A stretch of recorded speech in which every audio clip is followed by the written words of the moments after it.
Снова всех приветствую на канале. Мой ремонт продолжается, внутренние работы вот-вот закончатся, но в доме еще есть серьезные переделки. Подписывайтесь на канал, месяца два еще будет продолжаться ремонт. Спасибо за лайки, за ваши комментарии. Смотрим видео.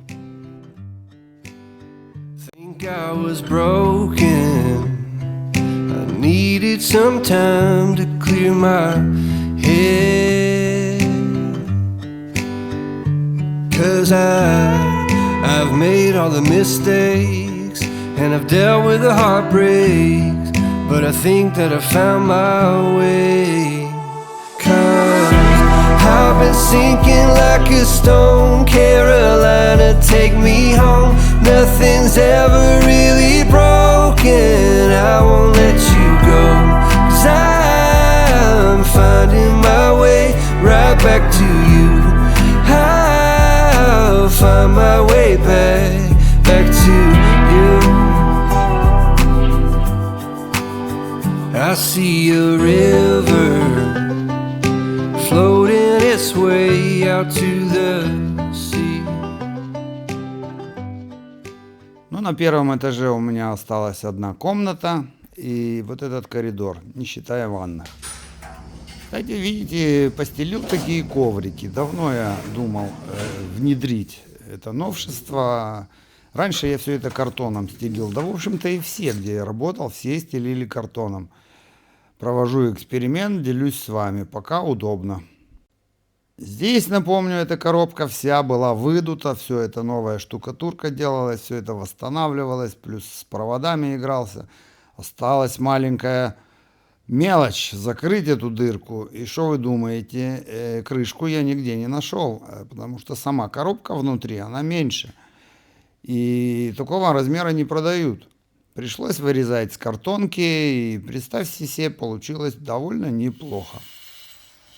Помимо стен ремонтируем батископу, где-то что-то можно оторвать, куда-то прилепить, в общем, выходим с положения. Все потихоньку приходит в порядок. Остался еще кусочек. Стены шпаклюю финишной шпаклевкой, пастой. Ну, пасту такую купил, она очень твердая, очень прочная. С одной стороны, это классно. Но если плохо зашпаклевать, просто стереть ее потом очень сложно. Советую всем проводить такую работу с фарой, потому что вы сразу видите, контролируете качество.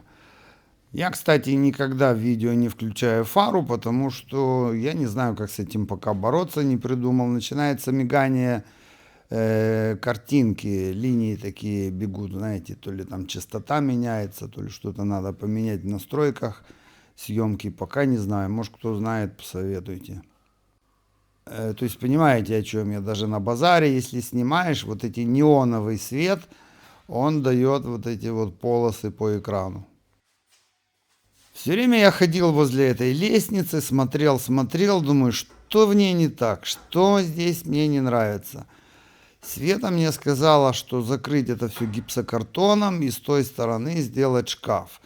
А потом думаю, как же пользоваться этим шкафом, он же внутри будет глубокий, чтобы достать какую-то последнюю коробку, что надо будет все передние вытащить. То есть, по идее, под лестницей, если и делается шкаф, то коробки должны выдвигаться в сторону, правильно? А не вглубь куда-то заходить, как в подвал какой-то. Во-вторых, такая усиленная конструкция, она не нужна. Там нету каких-то, самосвалы не ездят сверху. Так что я придумал все это окультурить, так сказать, ну, какие-то понятия, напомню, я имею, бо в кузне работал. Получился нехилый кусок работы. Но зато я сэкономил, мне не надо будет эти дырки закрывать, ведь если там будет скапливаться мусор, он же будет падать вниз, а если там будет шкаф, он будет падать внутрь шкафа. Чтобы их закрыть, это тоже все непросто.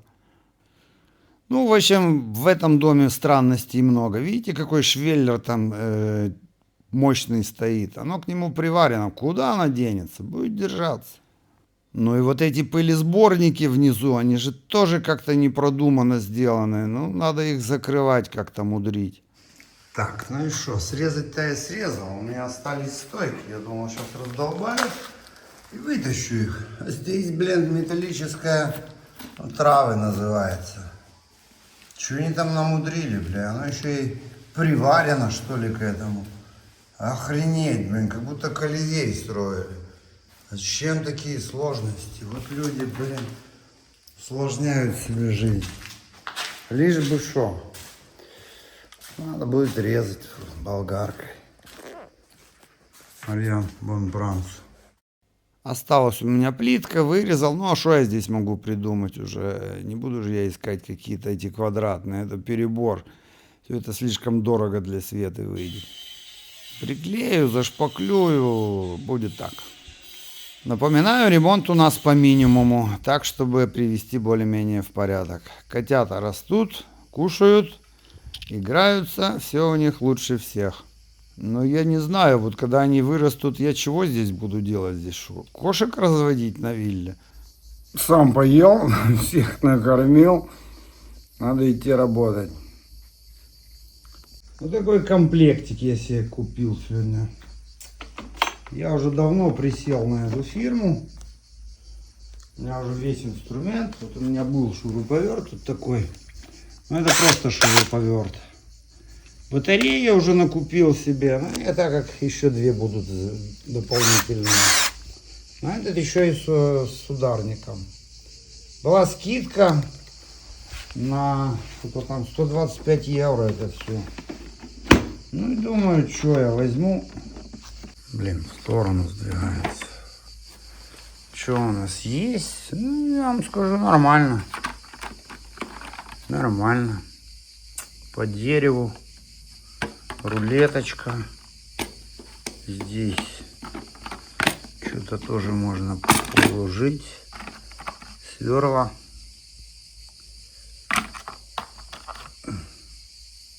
Нормально. Нормально. Так.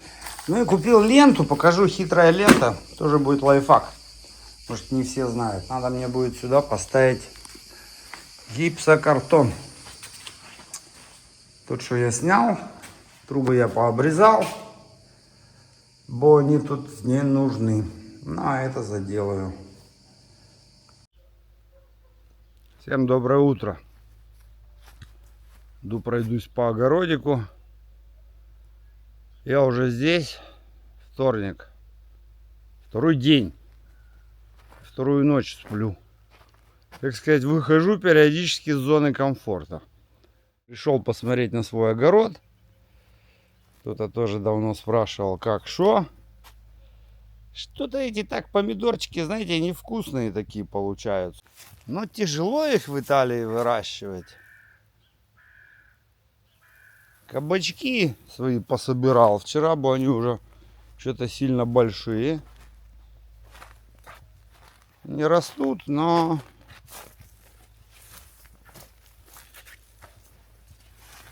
Вон еще маленькие есть там. Вон один еще есть. Видите? У меня уже в холодильнике штук 5 лежит. Марьян у меня заболел, блин. Что-то у него с почкой какая-то инфекция там. Он говорит, у него и раньше было. И вот так вот. Пока сам. Ну, мне осталось здесь покрасить. Так что, если я вам показываю, что я тут джакузи себе принимаю, вон мое джакузи. Я его изначально, когда выкидывал, мне было жалко. Она говорит, хозяйка, не, выкинь. Я думал, ну, блин, солнце будет, себе бассейнчик такой можно сделать. Набрал воды, позатыкал дырки. Самое интересное, что здесь мотор работает. Единственное, что какие-то шланги здесь, видите, поотрывались. Ну, можно попробовать запустить.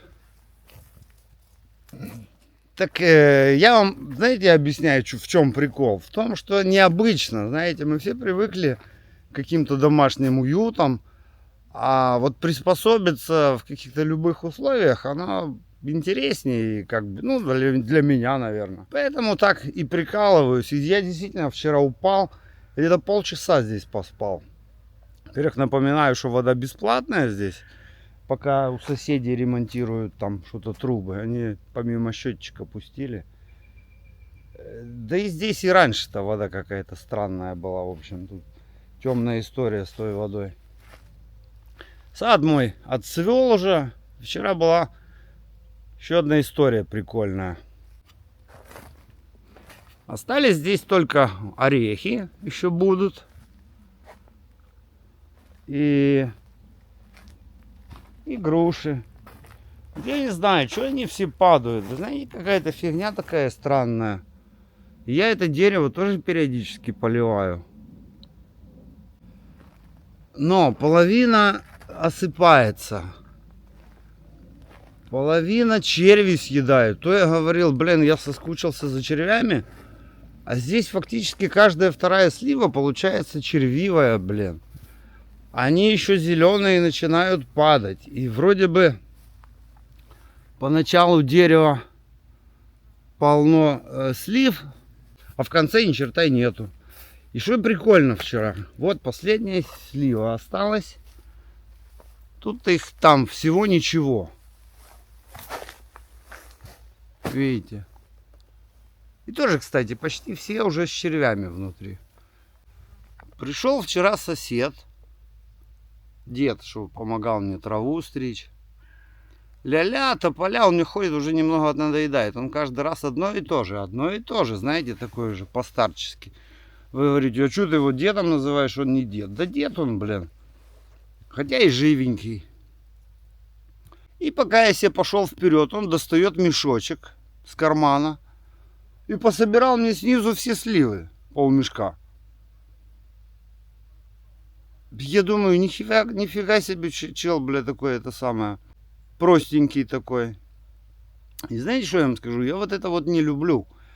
Когда, допустим, да, пришел, он тебе помог. А я все время уже, допустим, пришел мне траву стричь. То пришел что-то там для машины принес эти ножи. Я говорю, что я тебе должен? Я не люблю, когда вот мне что-то бесплатно дают, знаете. Я все время на стреме думаю, а что потом я должен буду? Я такой человек, что вот если я прихожу на работу, да, я говорю, что это стоит столько-столько. А если я что-то делаю, ну, просто так, то это просто так.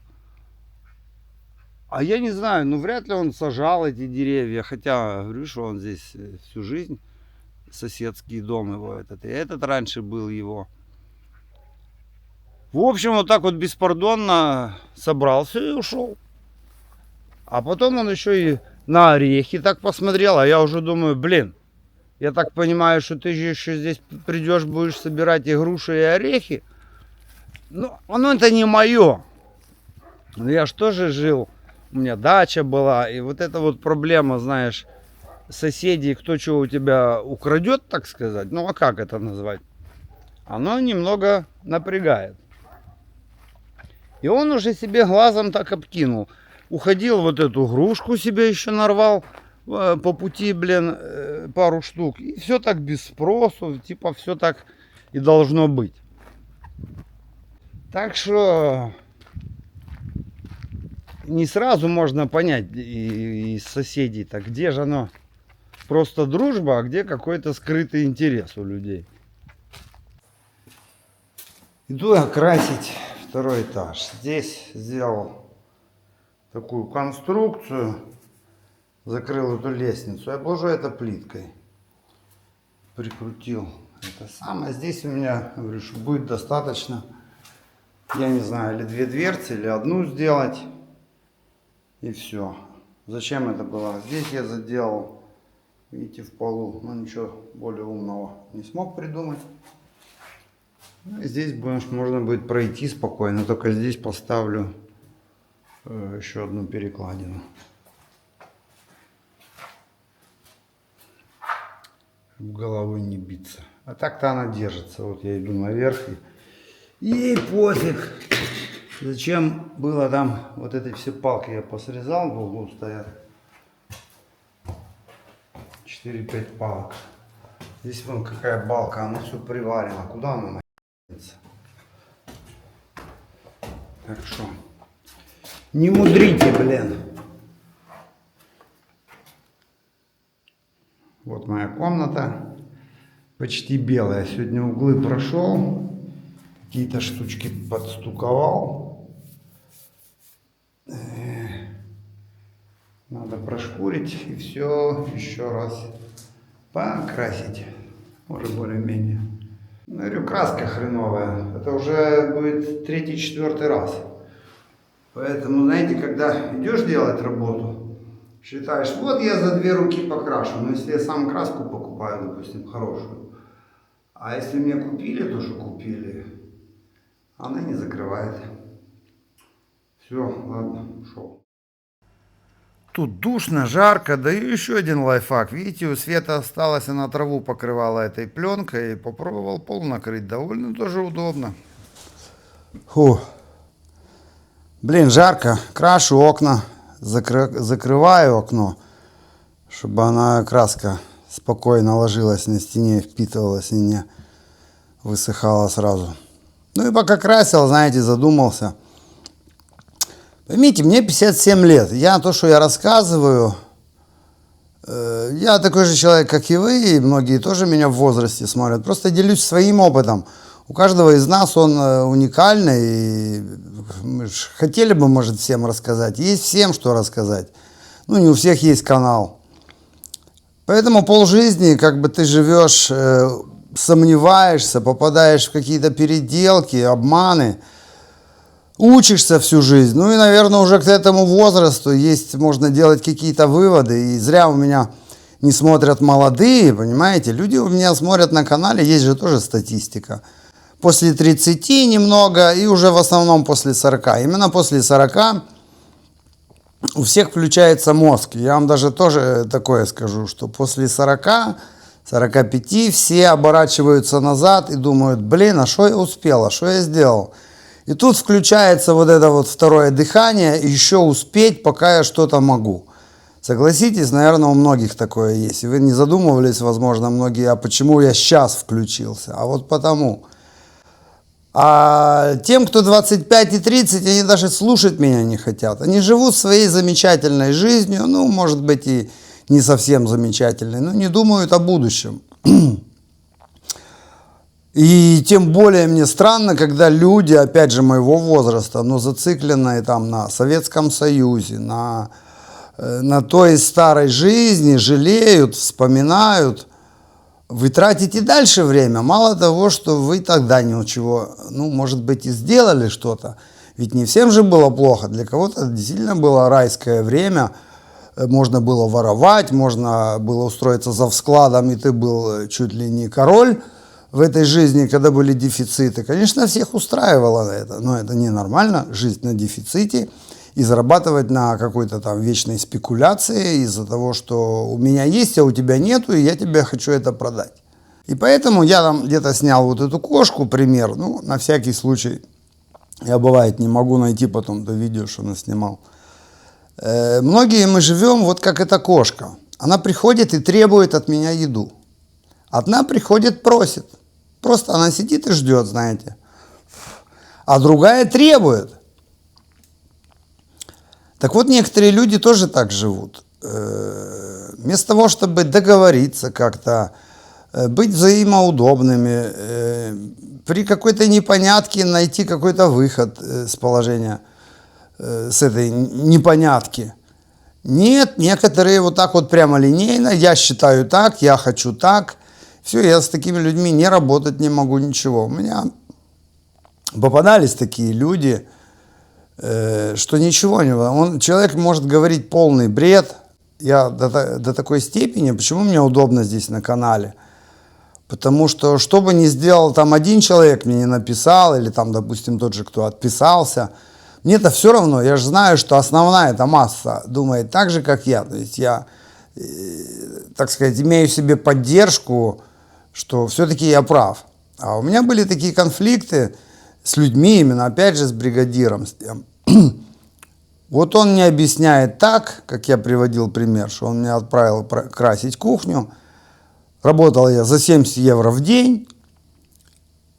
Но у них такое было, если ты должен до 5 отработать. Не было такого, что ты просто должен работать. Но здесь же не дневка была, здесь просто меня отправили в Рим покрасить кухню. И я мог бы, допустим, до 5 ее растянуть это время. Но вы же видите, как я работаю. Я такой хочу сделать быстро, и лучше потом 10-15 минут посижу. Но я эту работу буду делать на одном дыхании. Так и там. Закончил в 2, бабка мне дала 20 евро благодарности. Тот мне звонит в 3 или в 3:30, а где ты есть? Короче, звонит бабке, вычисляет, когда я ушел, вычисляет, что она мне дала 20 евро, забирает у меня 20 евро, не доплачивает мне за этот день и говорит, что я его еще и подло обманул, и типа я такое говно. И что он прав, а я вот такой.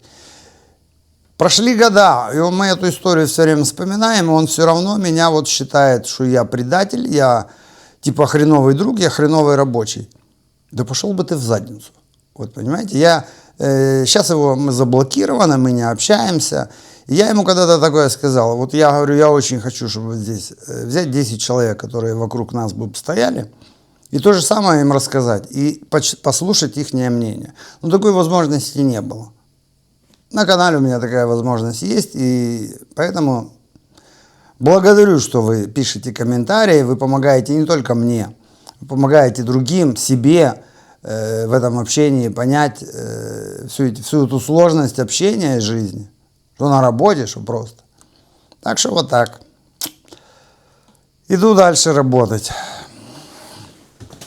Замок сломался, не открывается. Крутится. Ничего не цепляет. Блин.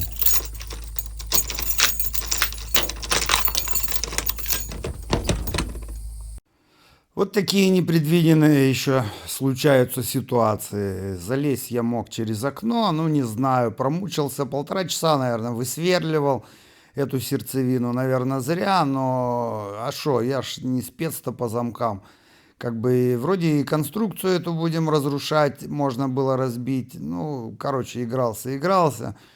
Неважно как, главное, что что-то сделал, что-то открыл. Я ходил уже через окно, запарился прыгать. Думаю, надо это как-то решить. Вот вам и отход от работы, как бы минус по времени.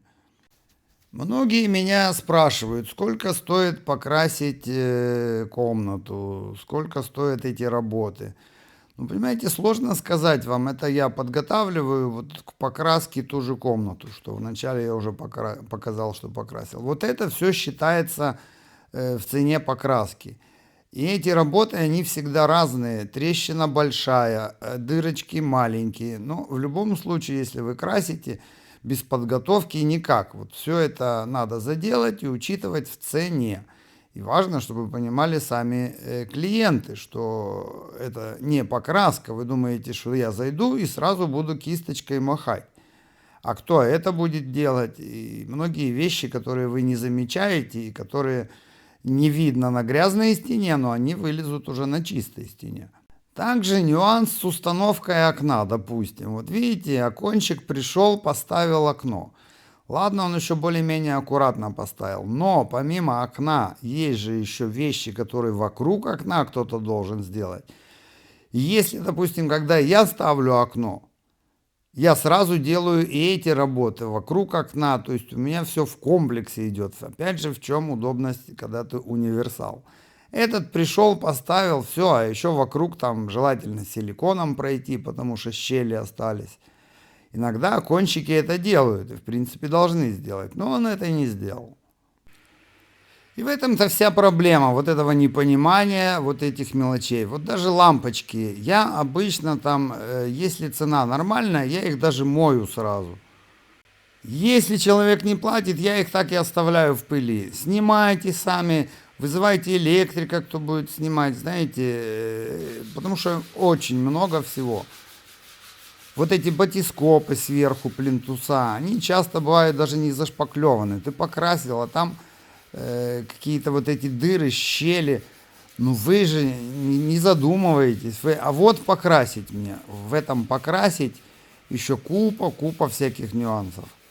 И, кстати, насчет ваших вопросов, всем, кому я консультирую, помогаю, я понимаю, что вы, наверное, не задумываетесь об этом. Я подробно всем стараюсь ответить, но вы хотя бы кофе меня угостите. Я думаю, что вы не столько вам жалко, сколько вы даже не догадываетесь, что как это можно сделать, что это вообще бы надо сделать. Я не то чтобы там настаиваю, но просто если все-таки напомню, если есть желание, то сейчас покажу вам, где вы можете мне угостить кофейком. В общем-то, это и для канала какая-то лишняя движуха и больше поддержка канала. Ну и небольшой видеоурок. Видите, где вы ставите лайки, эта строчка двигается влево. То есть здесь супер спасибо. Можете нажать и выбрать цену, которую вам не жалко. Также можете мое видео захайпить, не только мое, сейчас это новинка на ютубе, то есть тоже поддержка. Также в описании канала, если нажмете кнопку «Еще», высветится мой Telegram и моя кнопка PayPal. Там, где тоже вы можете меня поддержать денежкой. Ну, это я говорю, я ни у кого ничего не выпрашиваю, просто у кого есть желание, может кто-то не знает, что есть такая возможность. Все-таки канал действительно занимает много времени, я вам стараюсь многое объяснить, рассказать. Плюс я говорю, что в личных сообщениях я любую информацию могу вам чем-то помочь. Я уверен, что многих функций на ютубе люди не знают просто. Купил сегодня 120-ку. Этот стук такой твердый, что даже 150-ка его так не очень-то быстро идет. Блин, хотел фару включить, но мне сейчас тут темно. А оно все мигает, знаете, идут эти линии такие дребезжащие. Ну ничего, пока пройду так, а потом проверю этой парой.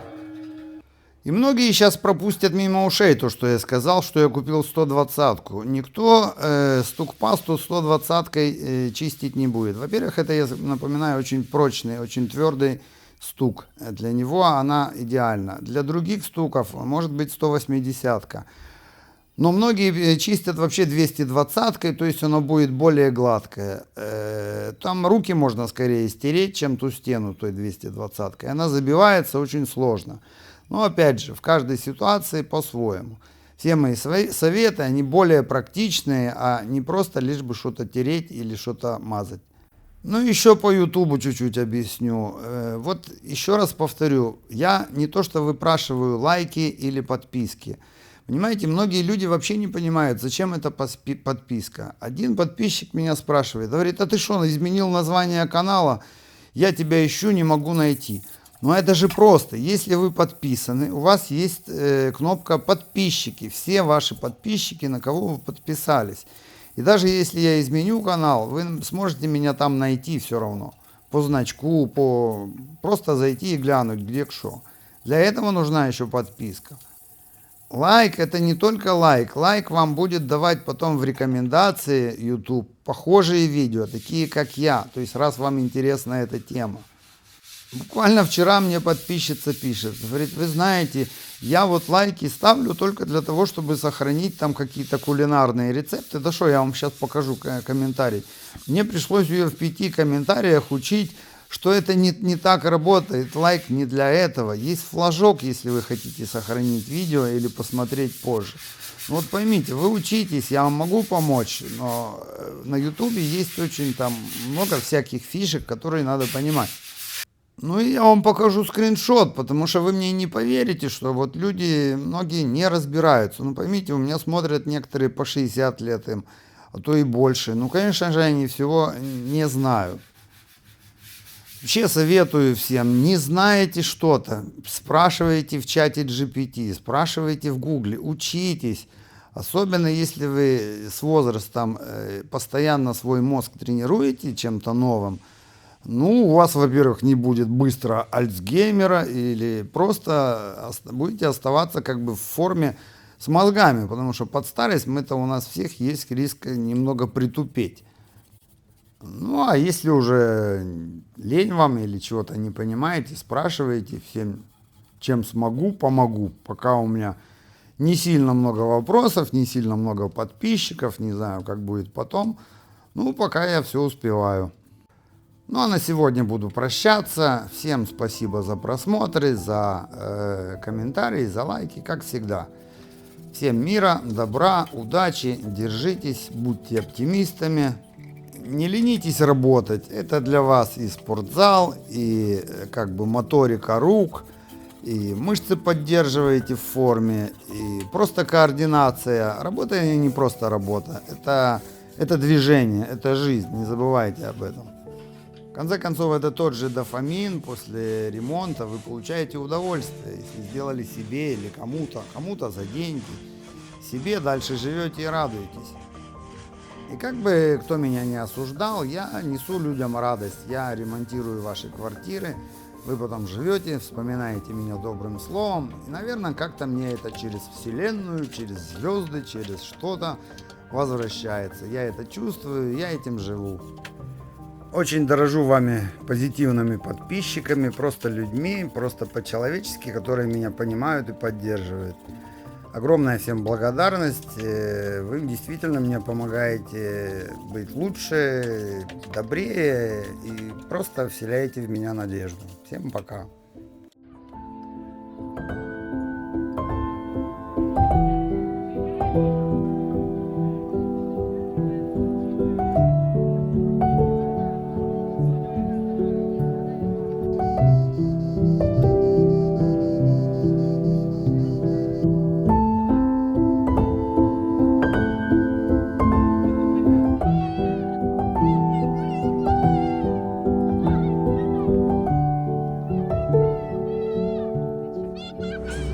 Рабочая неделя закончилась.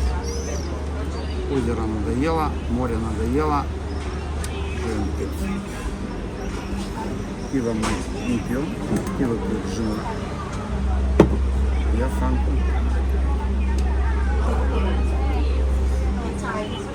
Как Как pizza? говорят в Италии, buonissimo. Buonissimo. No, è buono deve essere.